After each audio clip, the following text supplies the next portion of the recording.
അപ്പോൾ ഈ ആനക്കാഴ്ചകൾ എന്ന് പറയുമ്പോൾ എല്ലാവർക്കും കാണാൻ കൗതുകമുണ്ട്. പക്ഷെ ഇവിടെ താമസിക്കുന്ന ആൾക്കാർക്ക് ഈ ആനയൊന്നും കാണാൻ താല്പര്യമില്ല. അവർക്ക് ഒരു ദിവസം പോലും ആനയെ കാണാതിരിക്കാൻ ആഗ്രഹിക്കുന്നവരാണ്. ഞാൻ എപ്പോഴും ആനയെ കാണണമെന്നും പറഞ്ഞ് നടക്കുന്ന ആളാണ്.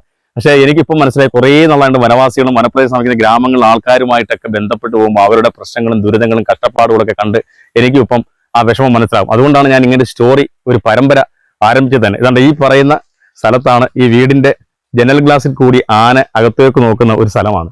തുമ്പിക്കൈ കൊണ്ടുവച്ച്, ഹലോ ചേട്ടാ, തുമ്പിക്കൈയും കൊമ്പും ഒക്കെ കൊണ്ട് ചേർത്ത് വെച്ചിട്ട് നമ്മുടെ അയൽക്കാർ വർത്തമാനം പറയുന്ന പോലെ വീട്ടിലേക്ക് ആന നോക്കുന്ന ഒരു കാഴ്ച. വീട്ടുകാരകത്തിരിക്കും. നമ്മളൊക്കെ നാട്ടിലൊക്കെ ആണെങ്കിൽ ഞെട്ടിത്തെറിച്ചു പോകും. അതായത് നമ്മുടെ നാട്ടു ആനയെ കണ്ടാൽ തന്നെ ഓടി രക്ഷപ്പെടുന്ന ആൾക്കാരുണ്ട്. അതൊക്കെ ഒരു വല്ലാത്ത അനുഭവമാണ്. ഇങ്ങനെ ഒരുപാട് കാഴ്ചകൾ വനഗ്രാമങ്ങളിലുണ്ട്. ഈ കാഴ്ചകൾ ആസ്വദിക്കാൻ വേണ്ടിയുള്ള കാഴ്ചകളല്ല, ഇവരുടെ ദുഃഖങ്ങളിൽ പങ്കുചേരാനുള്ള, അല്ലെങ്കിൽ ഇവിടെ ജീവിക്കുന്നവർ ബുദ്ധിമുട്ടുകൾ മനസ്സിലാക്കാനുള്ള കാര്യങ്ങളാണ്. സർക്കാർ കൂടുതൽ ശ്രദ്ധിക്കണമെന്നാണ് പറയേണ്ടത്. അപ്പോൾ നമുക്ക് ഇനിയും കാഴ്ചകളുണ്ട്, കണ്ടു പോകാം. ഇതും കവർ ചെയ്തും കയറി വീട് സൈഡിലോട്ട് വരും. ഓ ഓ, ഇതിലൊന്നും ചവിട്ടൂല, ആനയ്ക്ക് ബുദ്ധിയുണ്ട്. ഓ, ഇതിലേക്കടെ നടന്ന് കിടന്നങ്ങ് കയറി വന്നേക്കുക. ഇതിലേക്കടെ നീ സൈഡിനൂടെ ചെരുവിലൂടെ അങ്ങ് പോയില്ലയോ?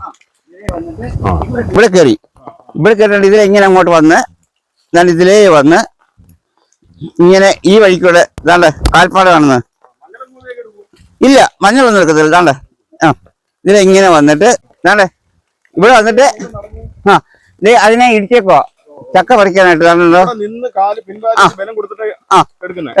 ഇതോടെ അങ്ങ് ഇറങ്ങുന്നുണ്ട്. എന്നിട്ട് അത് ഈ വളർത്തി ചക്ക വീണ് അത് പുറക്കെ തിന്ന് അറിയാം. എന്നിട്ട് ഇതിലേ വന്നിട്ടാണ് നമ്മളെ പുരടുത്ത് കയറുന്നത്. കറക്റ്റായിട്ട് അറിയാം അവർക്ക്. ഇതിലേ വന്ന്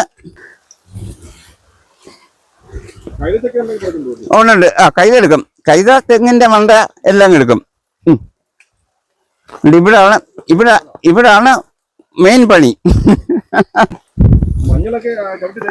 ചവിട്ടി തേച്ചാല മഞ്ഞളൊന്നും ചെയ്യത്തില്ല. ഇല്ല,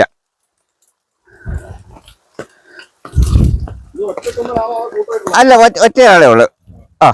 പ്ലാവിന്റെ പകുതിക്ക് വെച്ച് ഇടിച്ച് നശിപ്പിച്ച് കളഞ്ഞ്.